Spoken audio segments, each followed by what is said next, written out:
Good morning, my dear students. Welcome in SOM lecture.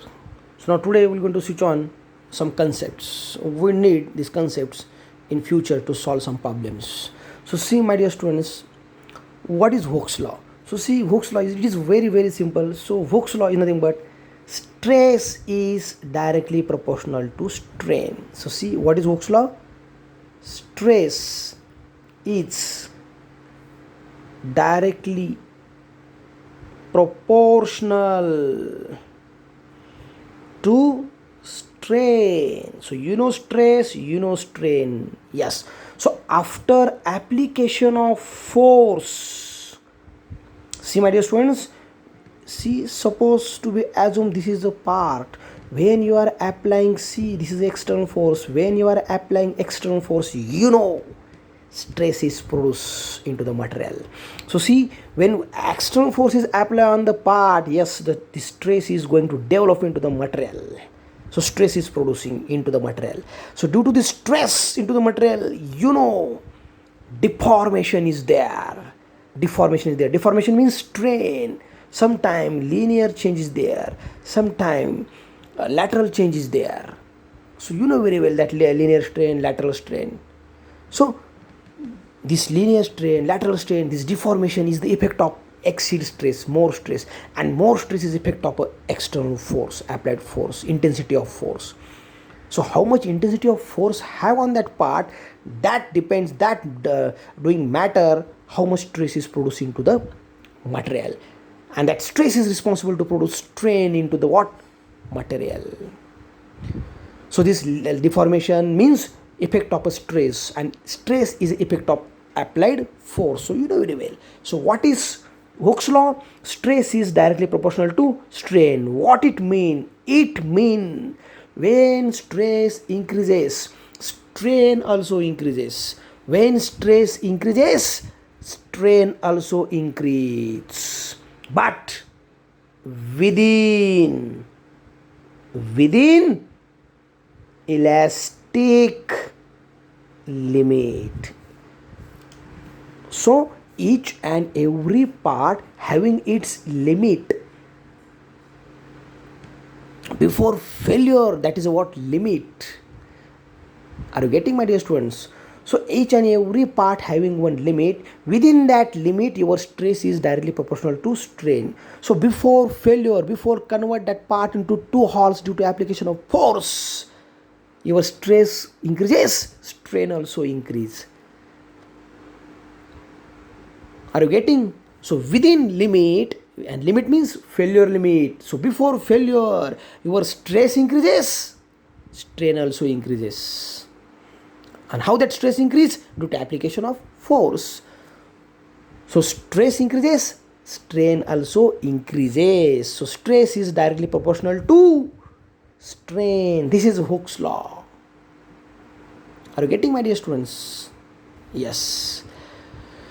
So see, next Young's modulus. Then we'll see later on what is modulus of rigidity and bulk modulus. So see, Young's modulus means what? So Young's modulus, this Young's modulus, E, capital E. So Young's modulus is denoted by capital E, and it is a ratio of stress to strain. You know stress, you know strain. So ratio of these two is called as Young's modulus.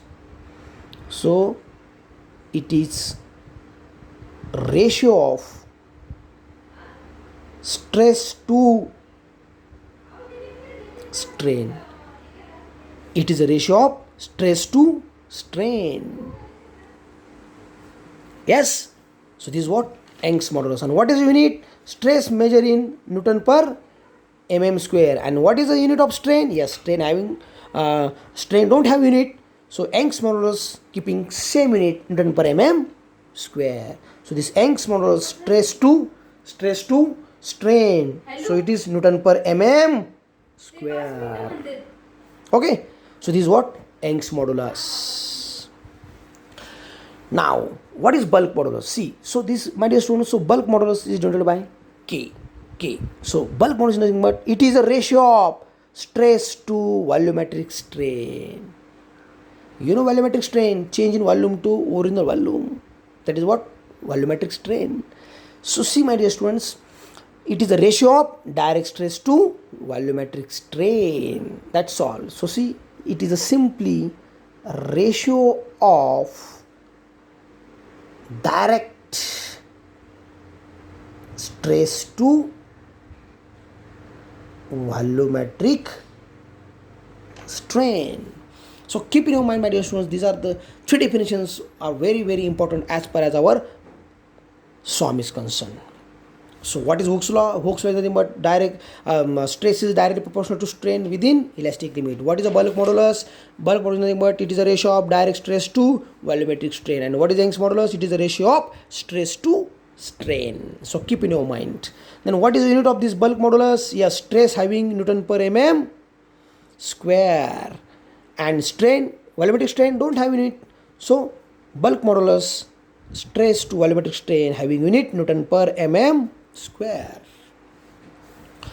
So now last, that is what modulus of rigidity. So see, my dear students, this modulus of rigidity is sometimes represented by C, sometimes it is represented by N, sometimes it is represented by G.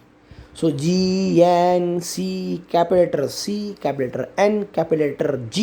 You have to use any letter C, N or G, which is represented to our modulus of rigidity. So C supposed to be assume I am using C. So what is, or we can say I am using G.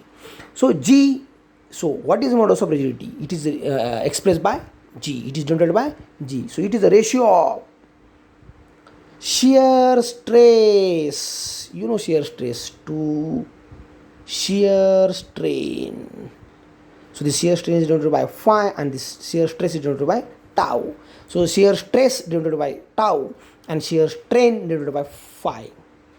So this is what modulus of rigidity. So strain don't have unit, but stress having unit. What is unit? Newton per mm square. So this modulus of rigidity is having a unit Newton per mm square. So what is the modulus of rigidity? It is a ratio of shear stress to shear strain. It is ratio of shear stress to shear strain.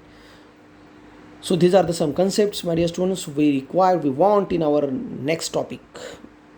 It is very, very important as far as our next topic is concerned. So please keep in your mind Hooke's law, modulus of rigidity and bulk modulus as well as Young's modulus. So see, my dear students, stay safe, stay home. Thank you very much.